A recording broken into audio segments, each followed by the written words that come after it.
Lightning Rod at Dollywood is a roller coaster which has become praised so widely and heavily that it has almost become a must-do for any coaster enthusiast. That, combined with its wild unreliability, made it almost a mythical coaster of sorts. When it initially opened, it suffered from so much downtime that it took some enthusiasts 4 visits to the park just to ride it. But it was worth the wait, and everyone said that Lightning Rod was one of the best coasters in the entire world. However, the uptime of the attraction was so poor that Dollywood and RMC knew they had to take steps to address it, so they slowed down the launch up the hill and have retracked about 2/3 of the coaster to steel iBox track instead of wooden topper track. And the reactions to this have been mixed, with some saying that they miss the old version of Lightning Rod, and others saying that it's worth it for a ride that can actually somewhat stay open. This will be our full in-depth review of the attraction, and we will give our thoughts on the steps the park and manufacturer have taken to attempt to fix this ride's looming problems. However, I will preface this review by saying that Lightning Rod is still an elite roller coaster. Lightning Rod is located at the front of the park, but it is a little bit of a walk to get there from the front entrance. It basically has its own themed area of the park, as the only other attraction in this area is Rockin' Roadway. So walking up to this thing, it does look pretty nice, with a big sign up front next to a hot rod car. The launch lift hill and turnaround before the brakes also look really cool as it looms over the entrance. The whole queue building is themed to cars and such. Overall, it is a cool theme, and Dollywood did a nice job with the themed area and themed queue. There isn't any theming on the ride itself, but that's fine because you're going so fast anyway, and the ride experience is so awesome that it doesn't really matter. Most of the queue is inside and shaded, so it shouldn't get too hot, but it can get a little stuffy given that there isn't too much airflow at some points. Part of the extended queue is outside, but like I said, almost the entire queue will be covered by some sort of permanent structure to give you shade.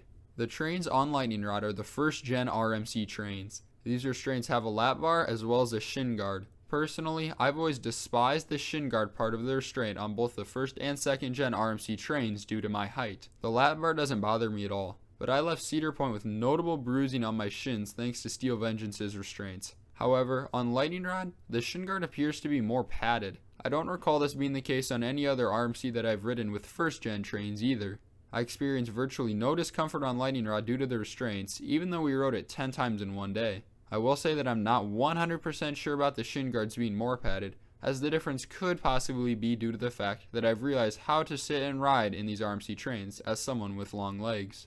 Now let's talk about the layout and ride experience. After dispatching from the station, you're going to take a right-hand turn towards the launch track. You'll hear this hot rod engine revving as well. Then there is some artificial fog coming up from below the first LSMs, which is a really cool visual. The first initial acceleration of the launch gets the train momentum to start climbing up the incline. Then once the entire train engages the LSMs on the main launch track, the train really accelerates. This is a decently forceful launch, especially because you are going up the launch track at a decent angle. Dollywood advertises the launch as having a top speed of 45 miles per hour, but it feels faster than that. The thing is, and this is what my only letdown of the ride was, the launch cuts off a considerable length before the crest of the incline. And I'm not sure if it was just the force of the launch suddenly cutting off that gave me this sensation, but it felt like the train was trimmed before reaching the top of the launch track. I could be wrong about that, but it did feel that way. After the launch, there's a short drop before what I guess you could call the main first drop. If you are sitting in the front row, you'll get some floater airtime over it. Anywhere else, you probably won't get much airtime. Then, you climb back up and descend the real first drop. This drop is 165 feet and has an angle of descent of 73 degrees. It gives great airtime in all rows. In the front row, it gives a quick pop of ejector over the crest, and then some floater the rest of the way down. While in the back, it gives ejector because you really get yanked over it. The following pullout slams you with positive G's, and then you ascend up the massive wave turn, and at this point the track switches from steel iBox to wooden topper track. The wave turn is similar in all rows. You get very sustained sideways airtime, which I wouldn't necessarily call ejector, but strong floater airtime.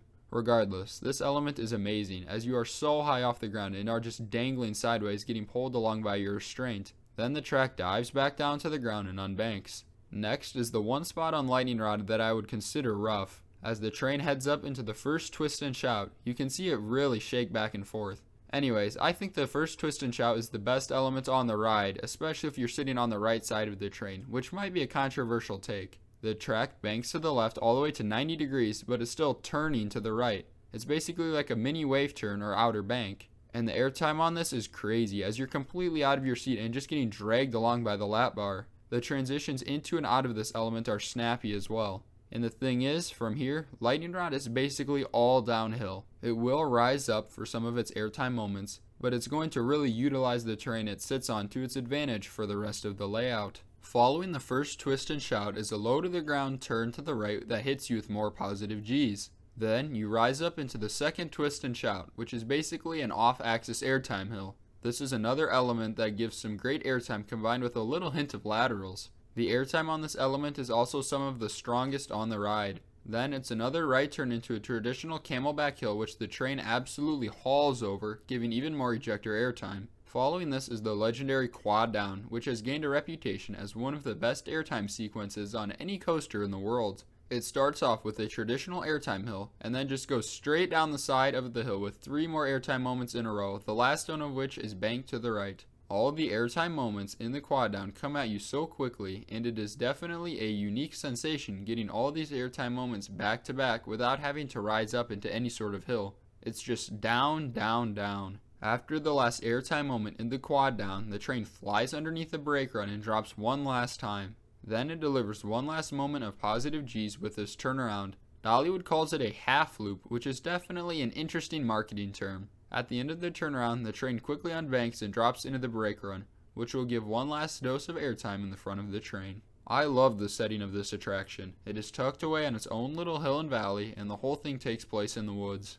Plus, the sense of speed is awesome throughout the entire layout, not just because of the spectacular pacing, but also because virtually the entire layout takes place so close to the ground. Lightning Rod has 3,800 feet of track, and it absolutely rips through all of it. However, I will admit I was maybe just a tad underwhelmed after our first 2 rides of the day. It was still without a doubt one of the best coasters I had ridden, but it wasn't quite delivering on all the airtime moments. I also felt like it was perhaps a little short, but as this attraction warmed up throughout the day, it kept getting faster and faster, and by the end of the day, it was consistently blowing me away on every single ride, regardless of the row we were in.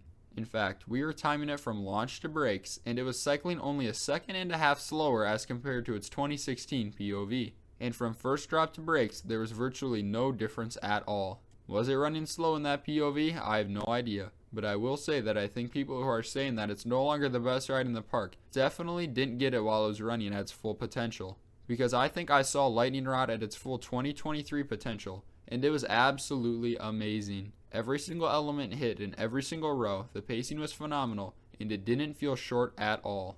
Now as for what row you should ride in, I recommend trying both the front and back, but my personal favorite was the front row. The real first drop is actually better in the front in my opinion because of how sustained the airtime is due to the speed over it. And I just like how every element feels in the front row. The airtime is just as strong as in the back, but it's a little more sustained and feels like you're really getting pushed over every single element when you're in the front. Normally in the front row on a coaster, you can sort of feel the train start to slow down as you crest an element. But on Lightning Rod, that doesn't happen. It just rips through every single element. Normally I'm a back row kind of guy. Even on the types of rides where most people traditionally recommend the front row, such as Giga coasters, I still prefer the back row. But for me, Lightning Rod is a front row ride all the way. Also, as of right now, the trains don't have the hot rod decoration zero car thing, I honestly don't know what to call it, on the front wheel assembly, so it's just completely open. Apparently a bolt broke or something, but honestly, I think that just adds to the front row experience.